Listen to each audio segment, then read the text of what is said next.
All right, so in this video, I'm going to explain the biggest thing that's actually preventing you from going from like a few $1,000s a month with your business to, over $10,000 per month, $20,000, $50,000 per month potentially. Now, my background is car detailing. I've started multiple car detailing businesses and currently run a car detailing business that I'm pretty much 80% hands off. Right. So I actually don't work inside the business. I just work on the business and run the business from the outside, essentially. Currently, right now, I'm in Dubai and we're here for about 5 days. I'm at a mastermind learning from some of the best in the world.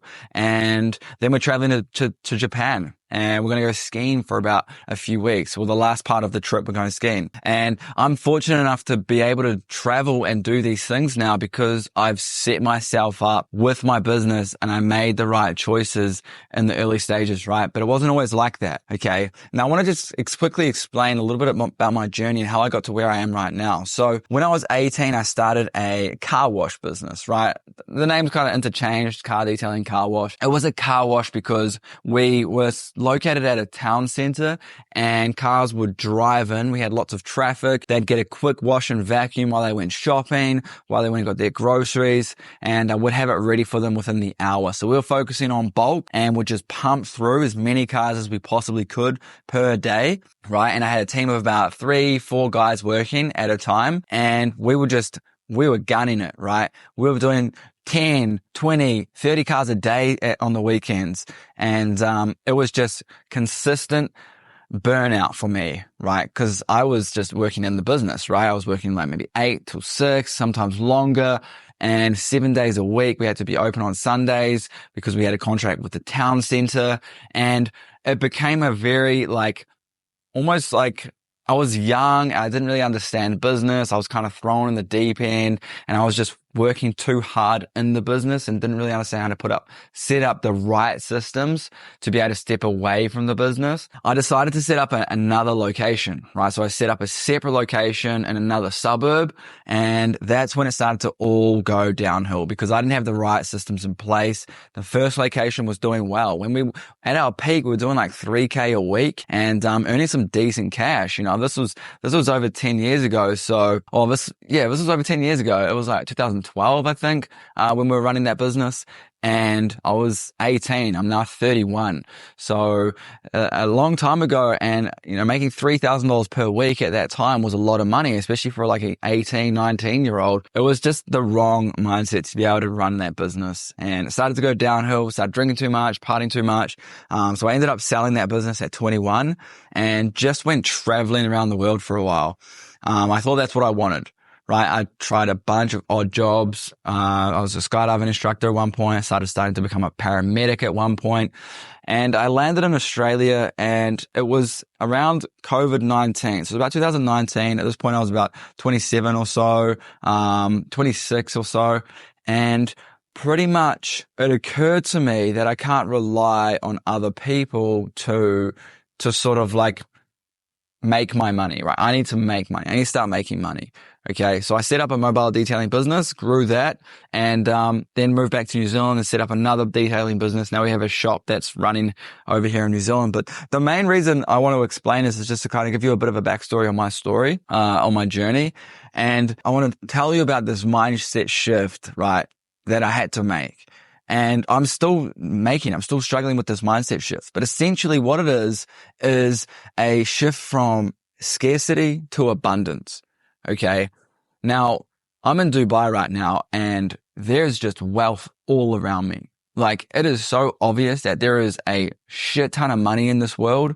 And the thing is, growing up in little old New Zealand, I wasn't really exposed to that. And, I come from a middle class, average sort of income family. We didn't really have much when we were young. We didn't really have heaps of, I was spoiled, but I wasn't putting food on the table was enough, right? So we couldn't go out. I had to work for my first car. And, I wasn't handed anything. So everyone growing up around me was in this scarcity mindset, where everything's expensive. It's hard to make money. There's not enough money in the world, right? all these like negative things around money were ingrained into me, and subconsciously I started to bring on those beliefs as my own, thinking that money's hard to make. Okay. So I took these beliefs with me into my first years of business.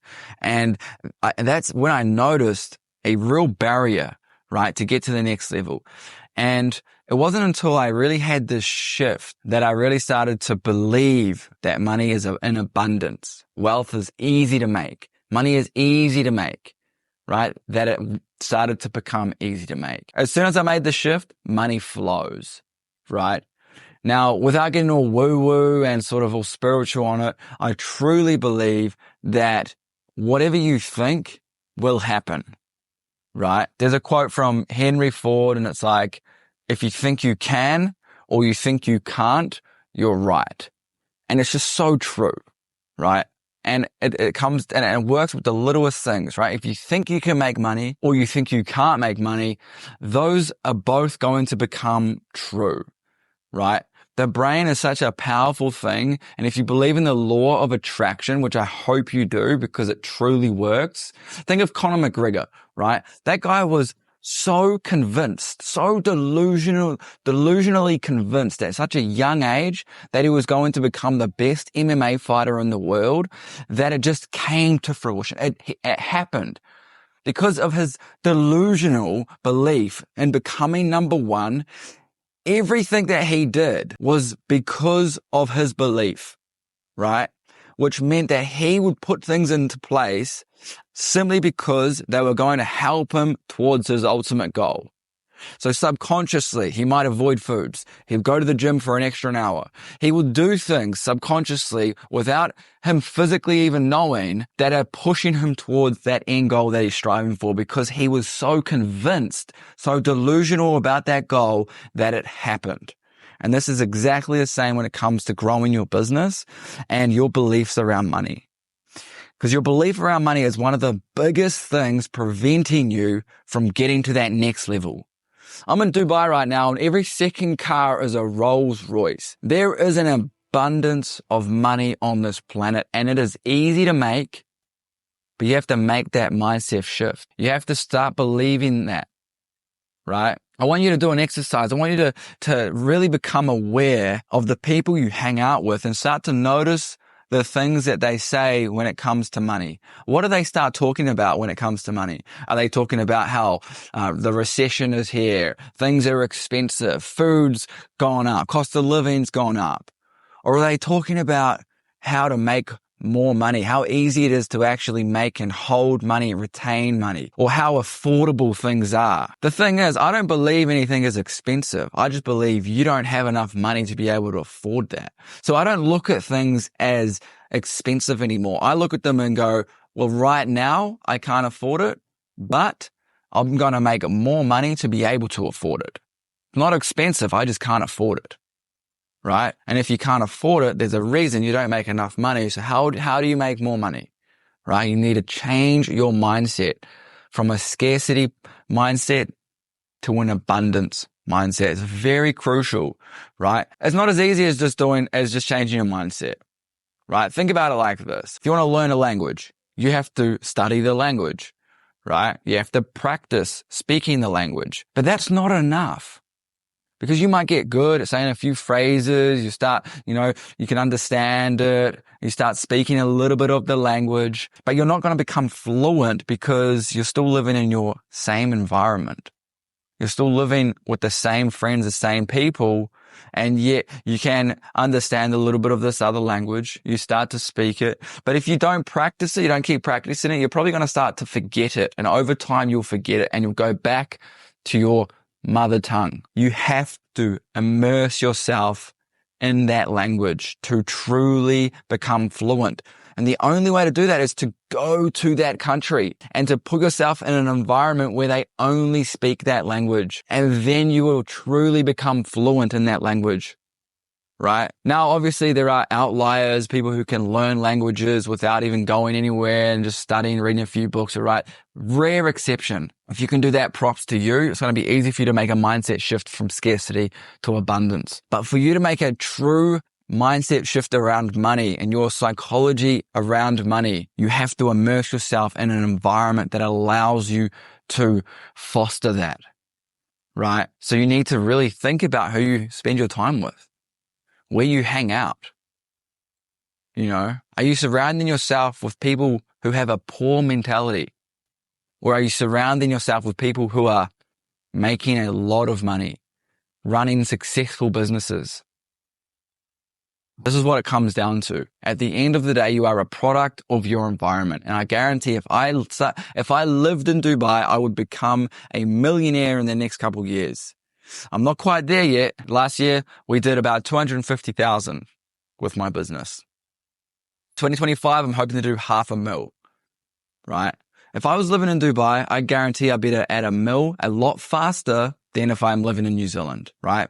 But the sacrifice has to be made. I have to live in New Zealand. We have family, but I'm aware of the mindset shift that needs to happen in order for me to make more money.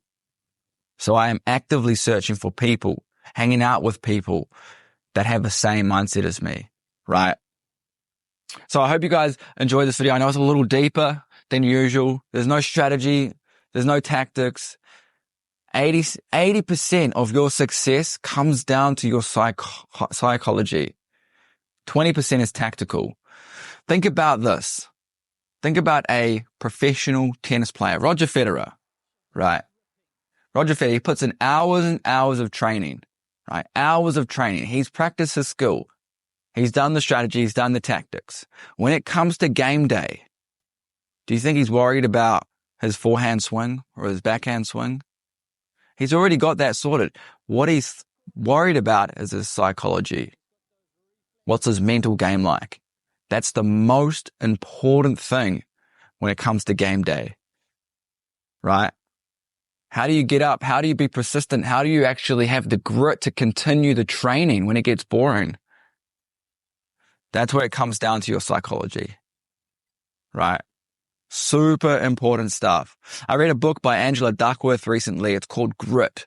And it basically states that persistence outweighs talent. If you want to become successful, persistence is going to beat talent every single time. Right? Obviously, talent and persistence, and persistence is a great combination. But talent alone is not going to enable you to become successful.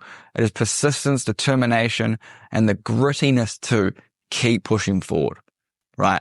So I'll leave it with that. If you like this video, please subscribe, and I'll see you in the next one.